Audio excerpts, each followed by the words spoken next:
Um país laico é aquele que não sofre influência de entidades religiosas. Entendeu? Ele não tem aquela coisa, como eu disse, né? Ele não entra, ele não fala. Então, porque o país se torna neutro, porque deu liberdade, porque isso não influencia na questão política e governamental do país. Não.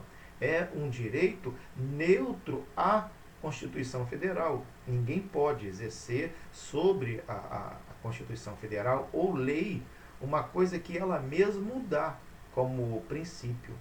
Então, quando diz que um país laico é aquele que não sofre influência, é por isso. Então, se fosse assim, e se o país dissesse que o nosso país seria monoteísta, porém budista, então nós teríamos que adorar somente Buda, mais ninguém. Mas aqui é Deus somente, Deus somente. Mas em outros países que não é monoteísta brasileiro, é monoteísta o Deus deles. Então, eles são mono. Então, em cada país tem a sua divindade, né? Não deveria, porque nós temos um só Deus, Criador e sustentador, né? Mas todos os países, cada um tem a sua lei. Graças ao bom Deus, o Brasil, ele é monoteísta e é Deus somente, como está escrito, né? Então, no artigo 19, é proibido a união aos estados, ao Distrito Federal e aos municípios. Instituir cultos religiosos ou igrejas. É também proibido auxiliar, atrapalhar o funcionamento ou manter com eles ou seus representantes relações de dependência ou aliança favorável, na forma da lei, a colaboração de interesse público. Então quer dizer que não se pode usar a religião para entrar na política ou usar a política para entrar na religião. De qualquer forma, eles se tornam como água e óleo, não podem se misturar. E se você bater no liquidificador a água com óleo, você vai ver que a água continua sendo água e o óleo continua sendo óleo, e eles não se misturam, correto? Então essa é a questão, como diz aí, a questão do Estado, a questão do município, do Distrito Federal. Então eles falam sobre isso. Então, embaixo, no número 2 diz recusar fé ao documentos públicos, correto? Então, nada sobre religião lá. Criar distinções entre brasileiros ou preferência entre si. Não pode, porque todos são vistos de igual forma na Constituição e todos têm o seu direito. Então, não é permitível burlar quaisquer questões da Constituição Federal. Então, o capelão, quando diz, ele trabalha assim. É diferente de uma pessoa fazer distinção entre uma coisa e outra, discriminação entre uma coisa e outra. Não. O capelão, ele por ser laico, ele atende todo tipo e qualidade de cidadão na sociedade. Exemplos: boas pessoas, má pessoas, pessoas de péssima conduta, pessoas de boa conduta. Então, em si, ele não olha a quem, mas sim ele entende que ele está amparando e está dando assistência ao cidadão brasileiro. Essa é a questão do capelão profissional, tá bom? Então, diz assim: todos podem habitar nele sem exercer influência sobre ele. Então, no nosso país, nós trabalhamos, nós vivemos aqui, mas nós não temos influência sobre o nosso país. Aqui, quem manda é a Constituição Federal. Então, se ela diz que é um país monoteísta, que é somente Deus, e é também laico, então ele ampara todos. Mas bom seria se todos se encurvassem perante o único Deus, na qual nós confessamos o nosso país. Então, por outro lado, os outros países falariam a mesma coisa, tá certo? Então aqui diz: que então entende-se que para eu ter acesso a este direito, o Estado tem que me fornecer um profissional que corresponda à lei que ele exerceu, que ele deu, que ele ordenou, que está escrito. Então, este profissional, ele precisa ser laico. Ele precisa trabalhar dentro das normas e regras dadas pela Constituição Federal. Ele não pode fazer diferença, distinção de ninguém. Ele tem que simplesmente fechar os olhos e ver o cidadão que está ali precisando dele. Não importa que seja um mau elemento, um bom elemento, o importante é que ele precisa ser amparado na sociedade. Tanto que nos presídios, nos asilos, nas escolas, há essa influência da capelania como um profissional psicobíblico laico, tá bom? Então, ali diz, né, mais embaixo, o Senhor Deus não faz acepção de pessoas. A Constituição Federal também não faz.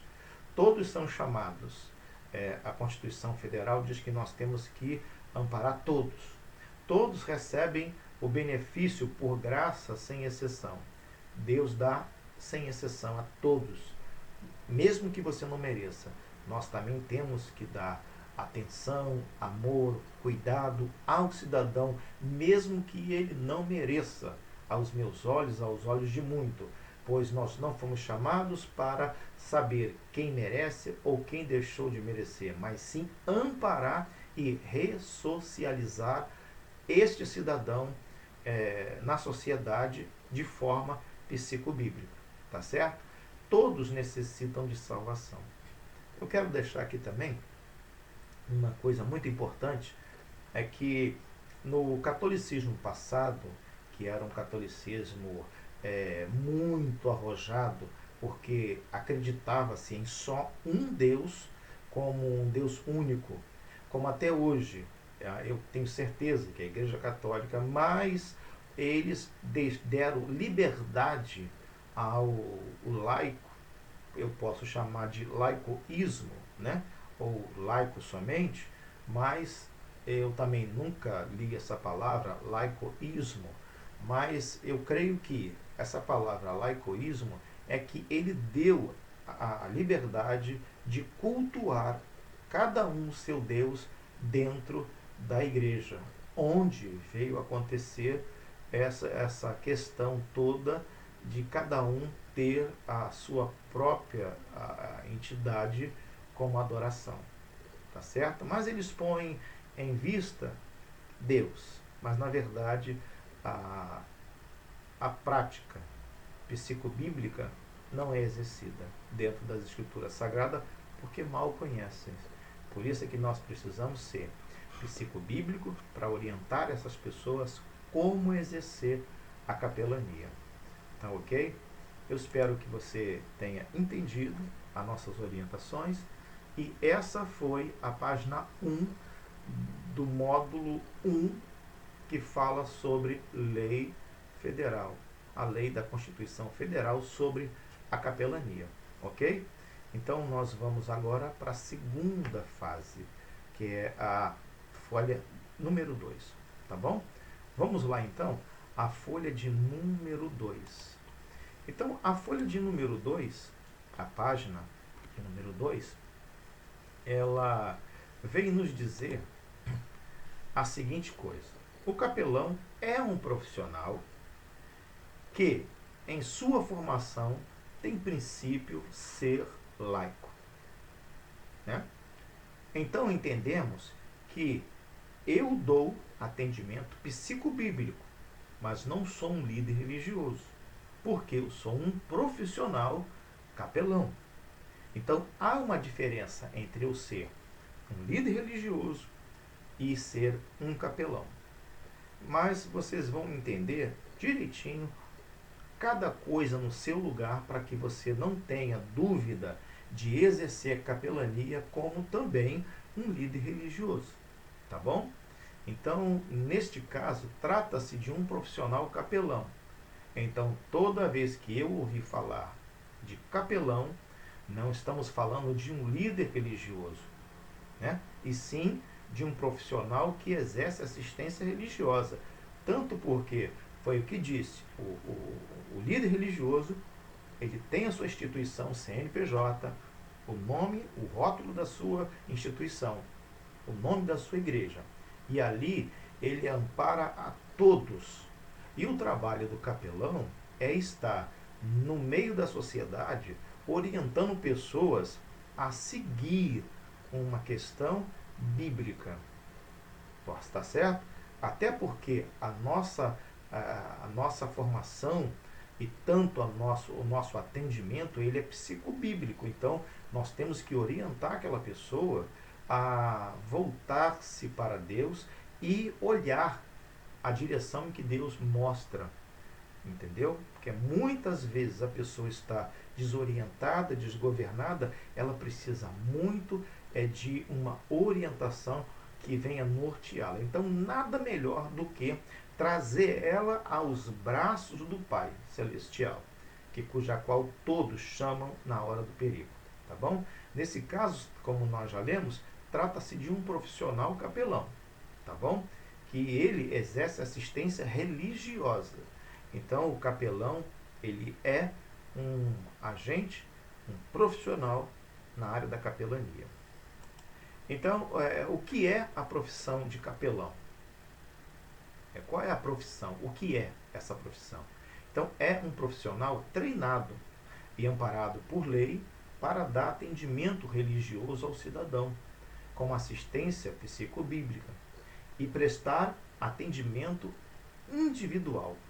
Então, a diferença do líder religioso e do capelão é que o capelão, ele dá amparo e assistência individual, ou seja, ele cuida de um a um.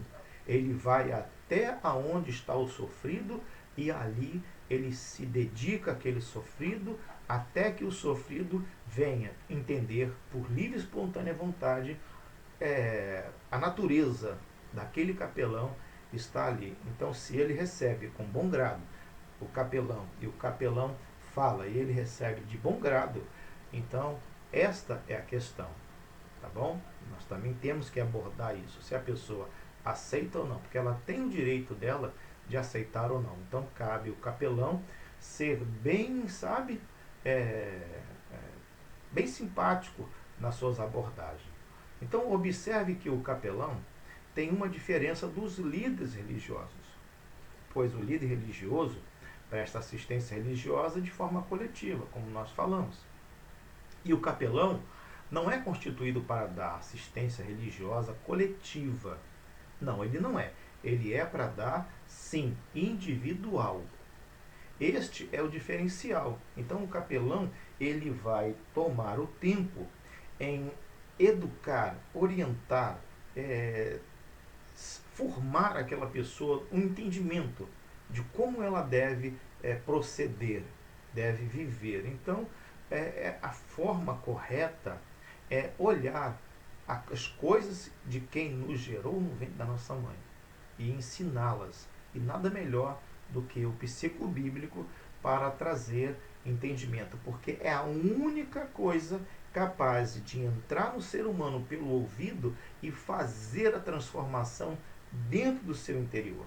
Por isso é que quando o próprio Deus, nós vamos ver isso mais para frente, que o próprio Deus, na pessoa do seu Filho Jesus, disse: ide por todo mundo, pregai o Evangelho. A primeira preocupação de Deus foi educar a todos ao entendimento da sua própria vontade, do seu querer, da sua forma de viver e de o que ele faria em nós. Então, Deus, ele se preocupou que todos viessem conhecê-lo, entendê-lo, para obedecê-lo e para se beneficiar sobre isso. Então, não adianta eu criar um filho e deixar para lá ele não saber meu nome, quem eu sou, a cor dos meus olhos, a cor do meu cabelo. Não. Então, nós temos esse privilégio de, através da palavra, através das escrituras, conhecer a pessoa divina, poderosa, de quem um dia nos gerou no ventre da nossa mãe. Então, o capelão, ele não é um líder religioso, é sim um profissional, tá certo? Então, ele trabalha de forma individual, ensinando o que a Bíblia diz. E para isso ele precisa ter esse entendimento. Não impede o capelão, tá? Por ele não ser um líder religioso e por ele ter que trabalhar individualmente, pessoa por pessoa, isso não impede o capelão a pregação coletiva do Evangelho, quando solicitado em lugares públicos. Exemplo, você imagina a capelania esportiva, tem um monte de pessoas, ele não vai falar com um de cada vez, ele vai fazer o que? Explanar ao seu público. A mesma coisa é na capelania escolar. Ele vai entrar na sala de aula, ele não vai falar com um aluno por vez.